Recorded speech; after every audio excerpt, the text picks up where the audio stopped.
One morning not so long ago, a little girl, Ella Ruth, had a bad tummy ache. The doctor had given her some medicine. She said, "Why does medicine taste so bad if it's going to make us well?"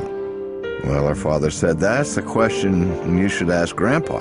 Get some rest and you'll be feeling better when he gets here."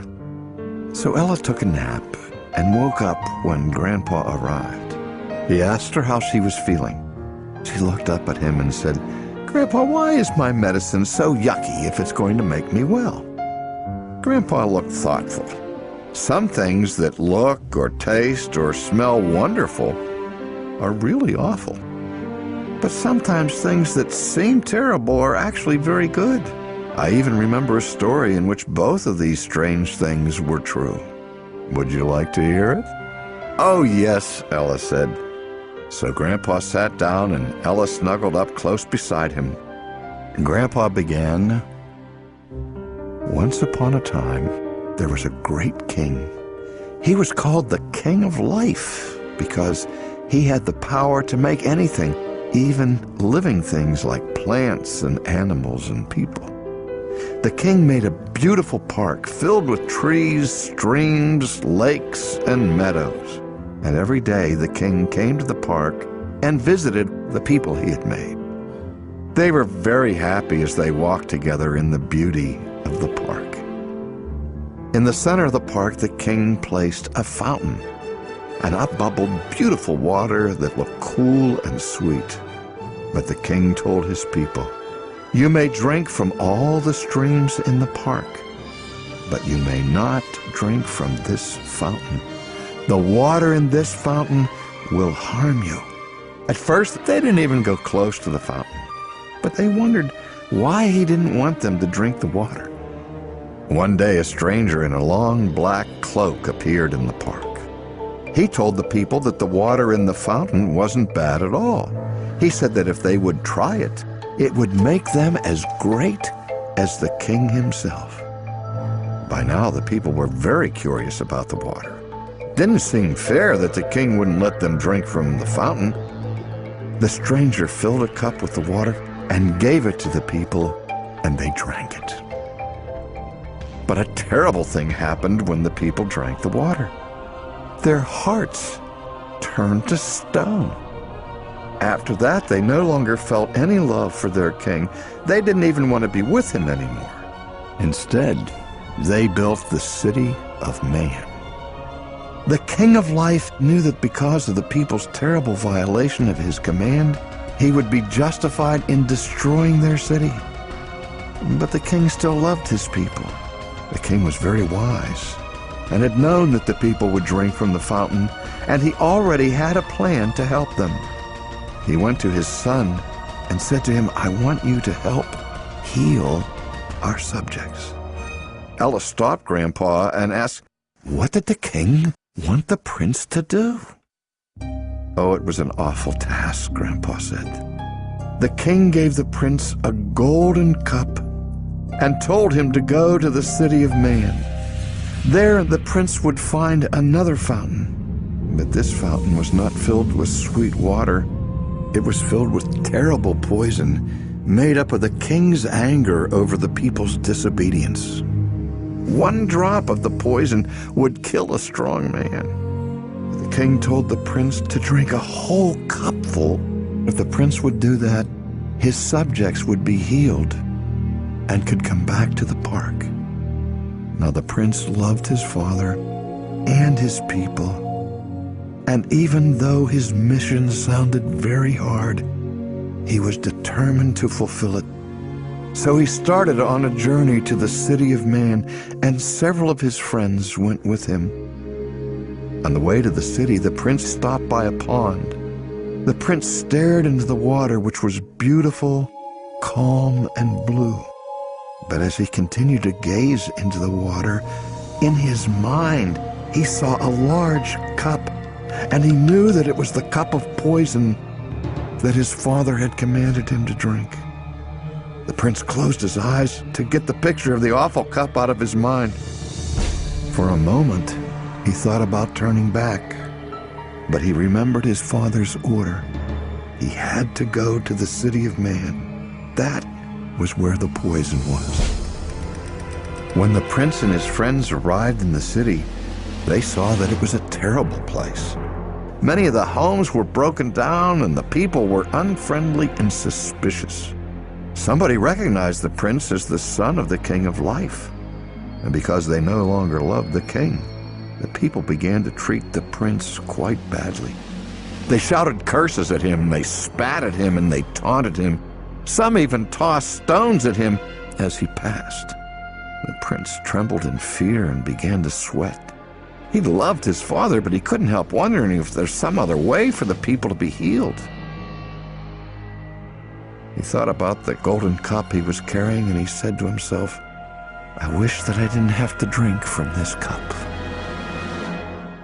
He remembered the words of his father, "You must drink the cup." It's the only way to heal our people. More than anything else, the prince wanted to please the king. So right then and there, he decided that he would not turn back, but he would drink the poison just as his father had asked. The prince's friends also became very frightened at the angry mob of people around them, so that one by one they all ran away. And soon the prince was left all alone in the midst of the angry people. But still he kept looking for the fountain that was full of poison. Finally he entered a great plaza, and in the center was the fountain. And standing by the fountain was the king's archenemy, the one who had convinced the people to drink from the fountain in the park. And without saying a word, he took out the golden cup his father had given him and held it out to the man. With a cruel smile, the man filled the prince's cup. The angry people of the city all gathered around. The prince looked down at the poison that filled his cup. It was dark, murky, and smelly. He knew it would kill him. But as he looked around at the faces of the angry people, he remembered that their stony hearts would be healed if he drank it. He put his lips to the edge of the cup. The poison tasted bitter, but he had promised his father he would drink it all. The poison burned his throat, but he continued to swallow it. He finished it all, right down to the last sip. When the poison was all gone, the prince bowed his head, closed his eyes, and he died. He fell to the pavement beside the fountain. The man in the dark cloak laughed with glee because he thought he had killed the king's son, and all the people gave a great shout of triumph. But just then someone else entered the plaza. This person wore a cloak that was so bright no one could look at it, and as he walked, the ground trembled. The man in the dark cloak stopped laughing. He tried to shield his eyes from the brightness of the newcomer's cloak, but it was impossible. He began to run away, and as he ran, he screamed, "The King of Life has come! Run for your lives!" All the people fled, hiding themselves in the alleys and doorways around the plaza. The king stopped beside the body of the prince. Kneeling down, he touched his son. And when he touched him, the prince opened his eyes. The King of Life had brought the prince back from death. And at that very moment, the liquid bubbling up out of the fountain changed. No longer was it dark, murky poison. Now it was beautiful, clear, sweet water. The water itself seemed to be alive. The prince stood up and found the golden cup. He held it under the falling water and filled it to the brim. Then he turned to the people and held the cup out to them. "If anyone thirsts," he said, "let him come to me and drink." He called out, and the blowing wind seemed to carry his words throughout the plaza and among the people watching from the shadows. At that point, an amazing thing began to happen. The hearts of the people began to change, growing soft and warm once more. Oh, some people's hearts remained hard and cold, but all around the plaza, the hearts of men and women were changed. They were transformed. Slowly, fearfully, those whose hearts were changed began to approach the fountain. The prince and the water he offered looked so glorious, they could not hold back. Finally, one little boy approached the prince and timidly took the cup. Then he took a small sip and swallowed the water. The rest of the people watched anxiously, but nothing terrible happened. The boy simply looked up at the king and the prince with love and gratitude. He had been taught to hate them, but now all of that hate was gone. Seeing that nothing bad had happened to the boy, many other people quickly followed his example. They no longer wanted to run and hide from the king. Instead, they came to drink from the golden cup. And all of those who drank praised the king and the prince for healing them. They saw that the terrible poison the prince had drunk had healed their stony hearts. After that, the people joyfully began to visit the park once more, where they took great delight in walking with the King of Life and the Prince who had restored them to life. At this point, Grandpa leaned over to Ella and said to her, "Ella, I want you to remember that we get sick because of sin. That's why the medicine that makes our bodies well usually looks and tastes bad. But the prince had to drink something far more terrible so that his people might be healed from the results of their disobedience.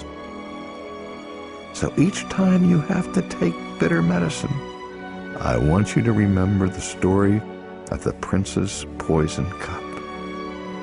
"Oh, I will, Grandpa," Ella promised. "And you know what? I know another prince who died for his people." "Do you?"